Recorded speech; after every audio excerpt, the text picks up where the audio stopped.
ஒரு எரும மாட்டோட விலை 8 கோடி ரூபா. நம்ப முடியுதா?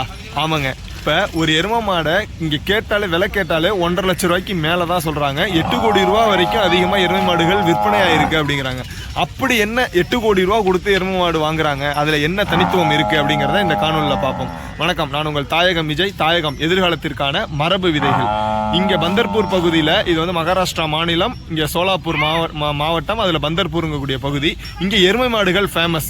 இங்கே எருமையோட பால் தயிர் தான் அதிகமாக உபயோகத்தில் இருக்குது, பயன்பாட்டில் இருக்குது.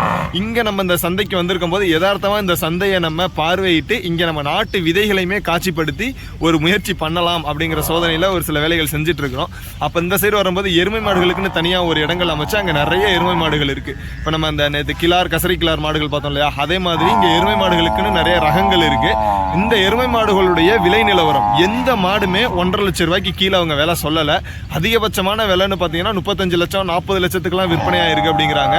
ஒரு மாடு அதிகபட்ச விலையா 8 கோடி ரூபாய்க்கு விற்பனையாக இருக்குங்கிறாரு. இதோடைய காரணம் என்ன, இந்த மாடுகளுடைய சிறப்பம்சம் என்ன அப்படிங்கிறத இந்த காணொலியில் முழுமையாக பார்க்கலாம். உண்மையிலே வியப்பாக தாங்க இருக்கு.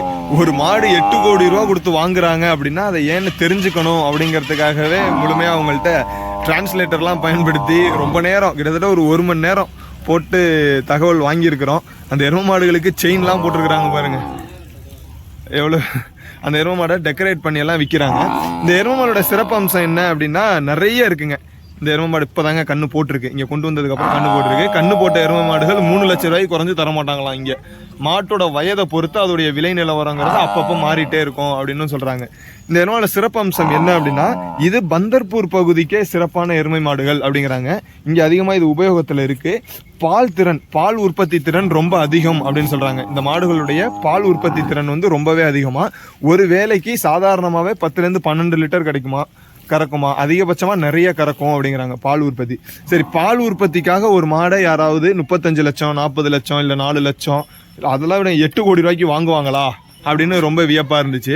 அப்போ அதை பற்றி விசாரித்து கேட்கும்போது என்ன சொல்கிறாங்க, இது வந்து ஒரு மிகப்பெரிய பிஸ்னஸ் அப்படிங்கிறாங்க. என்ன அப்படின்னு கேட்கும்போது, எருமை மாடுகள் பாலுக்காக மட்டும் இந்த விலைக்கு விற்பனை செய்யப்படாது, அதோடைய இனத்தை பொறுத்து அதோடைய விந்துகளை சேகரித்து அதை பயங்கரமான விலைக்கு விற்பனை செய்வாங்களாம் அப்படிங்கிறாங்க.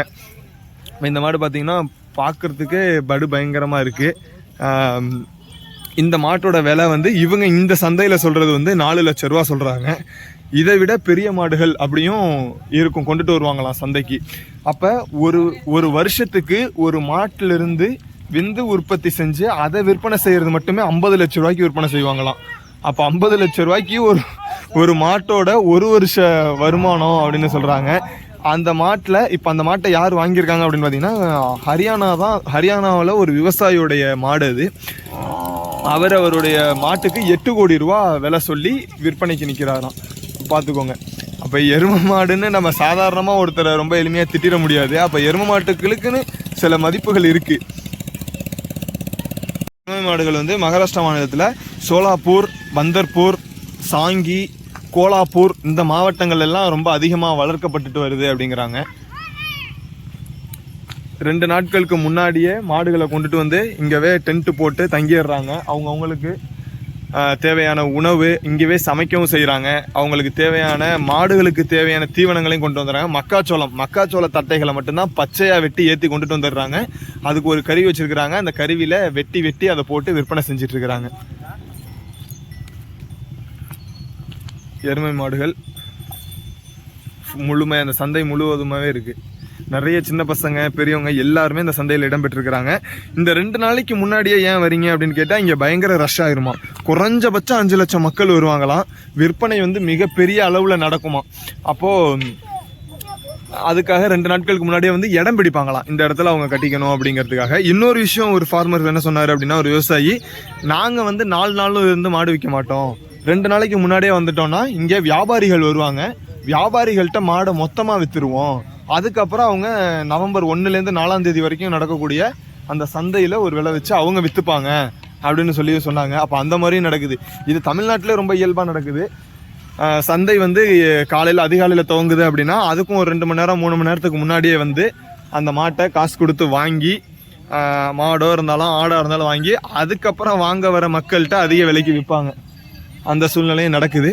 அதே மாதிரி தான் இங்கேயும் நடக்குமா. ஒரு சில விவசாயிகள் அந்த மாதிரி பண்ணுவாங்களாம், வியாபாரிகள் அதிகமாக இதில் பங்கேற்பாங்களாம். அதுக்கப்புறம் அதை அவங்களே விற்பனை செஞ்சுட்டு கிட்டத்தட்ட ஒரு 2 நாள் 3 நாள் முதலீடு போட்டு லாபம் எடுத்துகிட்டு போயிடுவாங்க அப்படின்னு சொல்கிறாங்க. கன்றுக்குட்டிகளோடு வந்திருக்குது மாடுகள். இங்கே அதிகமாக எருமை தயிர்கள் உபயோகத்தில் இருக்குது. நம்ம இப்போ ஒரு 3 நாட்களாக தங்கியிருக்கிறோம். அப்போ தயிர் அப்படின்னு வாங்க போனாலே எருமை மாட்டோட தயிர் தான் கொடுக்குறாங்க. இந்த மாடுகளுக்கு முடிகளை வெட்டி விடுறாங்க பார்க்கறதுக்கு கவர்ச்சியாக இருக்கிறதுக்கு. இப்போ நேற்று பார்த்தீங்கன்னா அந்த கசரி கிளறி அந்த மாடுகளில் பார்த்தீங்கன்னா மேலே வந்து வண்ணம் பூசி இருந்தாங்க அதுக்கு மேலே. அப்போ வண்ணம் பூசி இருக்கும்போது அது கவர்ச்சிக்காக அப்படின்னு சொல்லியிருந்தாங்க. பார்த்தா அட்ராக்ட் பண்ணி அதை மக்கள் வாங்குவாங்க அப்படிங்கிறது. அப்போ இந்த மாட்டுக்கு கவர்ச்சிக்காக என்ன பண்ணுறாங்க அப்படின்னா சுற்றிலும் இருக்கக்கூடிய முடிகளை அகற்றிடுறாங்க. காலுகளில் இருக்கக்கூடிய முடிகள் மட்டும்தான் இருக்குது. அதுக்கு மேலே இருக்கக்கூடிய முடிகளை சுத்தமாக மிஷின் வச்சு எடுத்துடுறாங்க. எடுத்து அதை ஒரு டெக்கரேஷன் மாதிரி சிலர் வச்சுருக்கிறாங்க. சிலர் அதை சுத்தமாக அகற்றிட்டு அதை அப்படியே விற்பனை செய்கிறாங்க. கன்றுக்குட்டிகள் சில மாடுகள்லாம் இங்கே வந்து தான் கன்றே போடுது. அந்த அளவுக்கு சினையாக இருக்கிற பக்குவத்துலேயும் ஓட்டிட்டு வந்துடுறாங்க. இப்போ அந்த மாடுகளை பார்க்கும்போதே பிரமிப்பாக இருக்கிறது அதோடைய கொம்புகள் தான். 4 நாட்கள் தொடர்ந்து நடக்கக்கூடிய இந்த சந்தையில் பல கோடி ரூபா பணப்புழக்கம் இருக்கும் அப்படின்னு சொல்கிறாங்க. கிட்டத்தட்ட பார்த்தீங்கன்னா இந்தியாவிலேருந்து நிறைய பகுதிகளிலேருந்து இந்த மாடுகளை வாங்கிறதுக்காக வருவாங்க அப்படின்னு சொல்கிறாங்க. குறிப்பாக இந்த மாடுகள் வந்து மகாராஷ்டிராவில் தான் அதிகமாக காணப்படுதான். மகாராஷ்டிராவை பூர்வீகமாக கொண்ட மாடுகள் அப்படிங்கிறாங்க. எருமை மாடுகளில் இங்கே ஃபேமஸான ரகம் ஒரு 2-3 பேர் சொன்னாங்க. ஹேமத், அப்புறம் முர்ரா அப்படிங்கிற மாதிரி ஒரு 2-3 ரகங்கள் சொன்னாங்க. அந்த ரகங்கள் இங்கே அதிகமாக வளர்க்கப்படுது அப்படிங்கிறாங்க. நம்ம ஏற்கனவே சொன்ன மாதிரி மகாராஷ்டிராவில் ஒரு 3 மாவட்டங்கள் அங்கே இருக்கக்கூடிய பகுதிகள் என்னென்ன அப்படின்னு பார்த்தீங்கன்னா கோலாப்பூர், சோலாப்பூர், பந்தர்புரி அப்படிம்பாங்க தமிழில். அதுக்கப்புறம் சாங்கி, இந்த மாதிரி பகுதிகளில் இந்த மாடுகள் ரொம்ப அதிகமாகவே வளர்க்கப்படுது அப்படிங்கிறாங்க. மாடுகளில் மிகப்பெரிய பிஸ்னஸ் இந்த எருமை மாடுகளோட விந்துகளை சேகரித்து கொடுக்கறதுல தான். இப்போ ஹரியானா ஃபார்மர் 8 கோடி ரூபா சொல்கிறாரு அப்படின்னா அதுக்கான அவர் ஆதாரம் என்ன சொல்கிறாரு அப்படின்னா இந்த மாட்டிலிருந்து எடுக்கக்கூடிய விந்துகளில் வரக்கூடிய அடுத்த எருமை கன்றுகள் வந்து குறைஞ்சபட்சமாக அதிகமாக பால் கறக்கும். இது வரைக்கும் எந்த மாடுமே வந்து கம்மியாக பால் கறந்ததில்லை. எல்லா மாடுமே அதிகமாக பால் கறக்கும். அதிகமான விலைக்கு அந்த கன்றுகள் விற்பனையாகும். மாடு ரொம்ப திடமாக வரும், நல்ல ஒரு உருட்டாக வரும் அப்படின்னு அவருடைய பதிவுகள் இருக்குது. அப்போ அதுக்காகவே அந்த அந்த அந்த ரகத்திலிருந்தும் அந்த மாடுகள்ல இருந்தும் சேகரிக்கிறதுக்காக விரும்பி அந்த மாடுகளை வாங்குறாங்களாம். அப்போது மாடுகளில் பல வகையான வியாபாரங்கள் இருக்குது. பல லட்சங்களில் காசுகள் புரளுது. அதுவும் பல கோடிகள்லாம் புரளுது. இது எல்லா விவசாயிக்கும் எல்லாத்துக்கும் நடக்காது. ஒரு சில இந்த மாதிரி நுட்பமாக அவங்களுடைய மாடுகளை அவங்க விலை மெருகேற்றி விற்பனை செய்கிறது நடக்குது. ஆனால் 8 கோடி ரூபாய்க்கெல்லாம் விற்க தேவையில்லை. இவங்க சொல்கிற மாதிரி லட்சக்கணக்கில் விற்றாலே என்ன ஆச்சு பாருங்கள். இன்னைக்கு மாடுகள் அதிகமாக மேய்க்காததுக்கு காரணம், அதுவும் எருதுகள் குறைஞ்சதுக்கு காரணம் நீர் வளங்கள் ரொம்ப அதிகமாகவே குறைய தொடங்கிடுச்சு. அப்போ நீர் வளங்கள் இருக்கிற இடத்துலலாம் எருமை வந்து அதிகமாக வளர்ப்பில் இருக்கும். அப்போ நீர் வளங்கள் குறைய தொடங்க எருமை மாடுகளோட வளர்ப்பு குறைவாக இருக்குது. ஆனால் எருமை மாடுகளுடைய மதிப்பே பார்த்திங்கன்னா லேக்ஸில் தான் சொல்கிறாங்க, பல லட்சங்களில். அப்போ கன்றுகளோட விலையெல்லாம் என்ன சொல்கிறாங்க அப்படின்னு நமக்கு சரியாக தெரியலை. இதெல்லாமே கன்றுகள், இதுவுமே விற்பனைக்காக கொண்டு வந்து இங்கே கட்டியிருக்கிறாங்க. நம்ம தமிழ்நாட்டில் எருமை மாட்டுகளுடைய மதிப்பு என்ன அளவுக்கு விற்பனை ஆகுது அப்படின்னு எனக்கு தெரியல. இங்கே வந்ததுக்கப்புறம் நம்ம இதை பார்த்ததுக்கப்புறம் இங்கே நிறைய விசாரித்தோம். இவ்வளவு எருமை மாடுகள் வருது அப்படிங்கிறதுக்காக தகவல் விசாரித்தோம். அப்போ சொன்னாங்க பல லட்சங்களில் விற்கும் எருமை மாடுகள் அப்படிங்கிறாங்க. நாங்கள் கிட்டத்தட்ட ஒரு 10லேருந்து 15 மாடு கொண்டு வந்திருக்கிறவங்க வியாபாரிகள் அப்படி இப்படின்னு கேட்டோம் டிரான்ஸ்லேட்டர் பயன்படுத்தி. ஏன்னா இங்கே இருக்கிறவங்களுக்கு ஹிந்தியுமே கூட முழுசாக பேச மாட்டேறாங்க. அப்போ நம்ம ஹிந்தினா கூட ஏதோ கொஞ்சம் அட்ஜஸ்ட் பண்ண முடியும். ஆனால் அதையும் தாண்டி இங்கே மராட்டி பேசுகிறாங்க. அப்போ டிரான்ஸ்லேட்டர் பயன்படுத்த வேண்டிய சூழ்நிலை தான் இருந்தது. பண்ணி கேட்கும்போது அவங்களுடைய இது எல்லாமே லேக்ஸில் தான் இருக்குது. எதுவுமே அதுக்கு குறைஞ்ச சொல்ல கிடையாது. அப்போ தமிழ்நாட்டில் இப்போ எருமை மாட்டுகளோட மதிப்பு என்ன விலைக்கு விற்பனை ஆகுது அப்படின்னு தெரியல. உங்களுக்கு தெரிஞ்சது அப்படின்னா இந்த காணொலியில் கமெண்ட்ஸில் பதிவு பண்ணுங்கள்.